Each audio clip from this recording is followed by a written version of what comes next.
और क्या माँ, याद करो उन दिनों को जब हम छोटे हुआ करते थे, माँ के साथ चौके में बैठकर खाना खाया करते थे। जब भी हमने इधर उधर देखा, माँ ने नमक का डिब्बा हमारी तरफ सरका दिया। हमारे बिना बोले सब कुछ समझने की शक्ति यदि उस भगवान ने किसी को दी है तो वो माँ को दी है। याद करो उन दिनों को जब हम छोटे हुआ करते थे, माँ का स्तनपान किया करते थे। एक स्तन को मुंह में लेकर दूसरे स्तन पर ना जाने कितनी बार मारा, लेकिन माँ ने दूध पिलाना बंद नहीं किया। अरे लात खाकर भी भोजन देने की शक्ति यदि उस भगवान ने किसी को दी है तो वो माँ को दी है।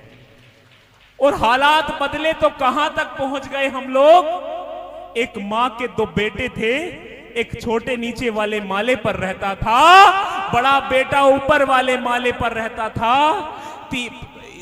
महीने में 15 दिन छोटा बेटा माँ को खाना देता था, 15 दिन बड़ा बेटा माँ को खाना देता था। लेकिन ये उस माँ का दुर्भाग्य था कि साल में जो महीने 31 दिन के हुआ करते थे, उस एक दिन उस माँ को उपवास रखना पड़ता था। जब दो बेटे कोख में पालने वाली माँ एक दिन भूखी सोई तो वीर रस के इस कवि ने 4 लाइन लिखी कि खुद में इतना बिखर चुकी है वो, कि खुद में इतना बिखर चुकी है वो कि छोड़कर भी तो तुझे अब जाया नहीं जाता।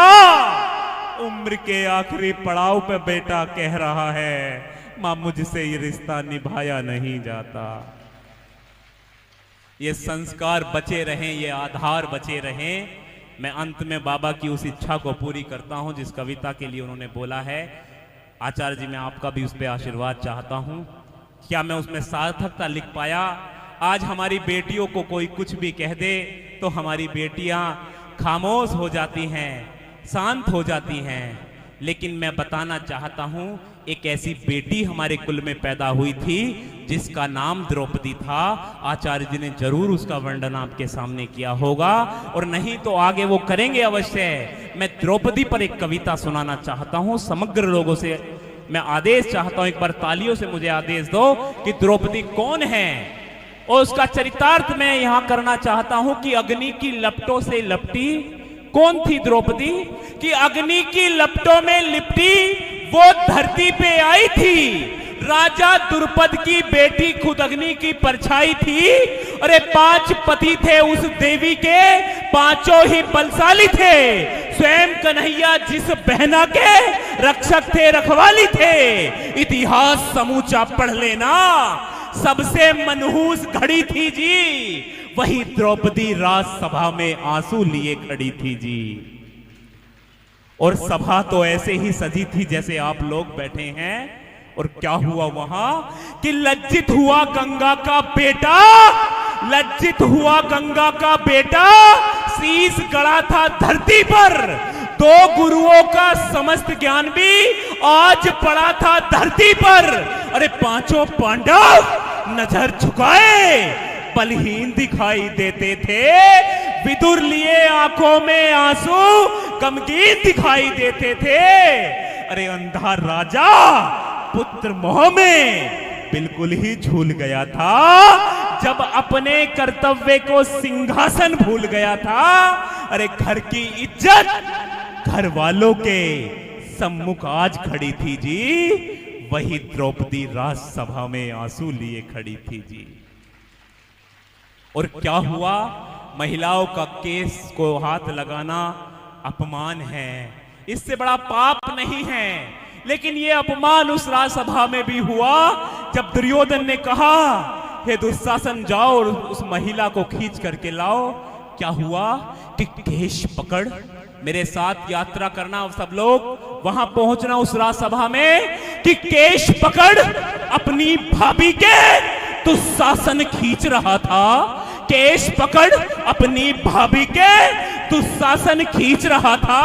आदेश दिया था जिसने वो दुर्योधन नीच रहा था। अरे जीता है जिसको दुशासन, उसको जरा निहारो तो, निर्वस्त्र करो इस नारी को तुम, इसका चीर उतारो तो।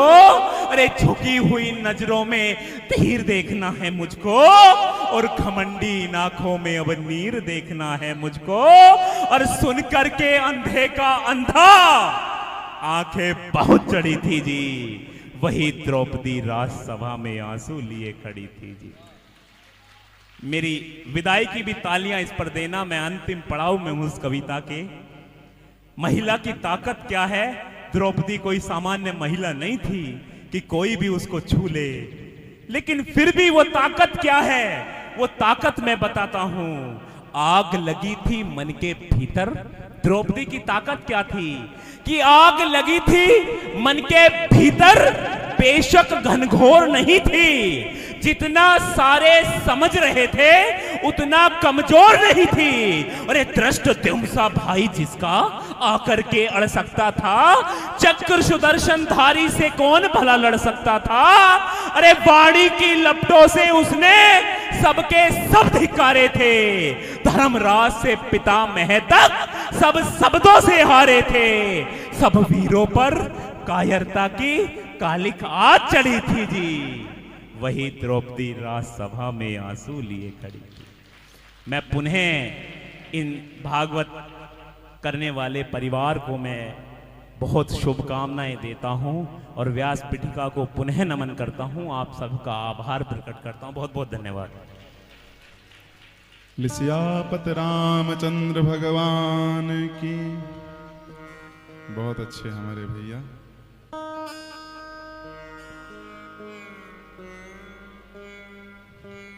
प्रिय संबंधों के सेतु हेतु तय भाषाएं करनी होंगी। नैनों के नेह निमंत्रण की परिभाषाएं करनी होंगी। अधरों की विकल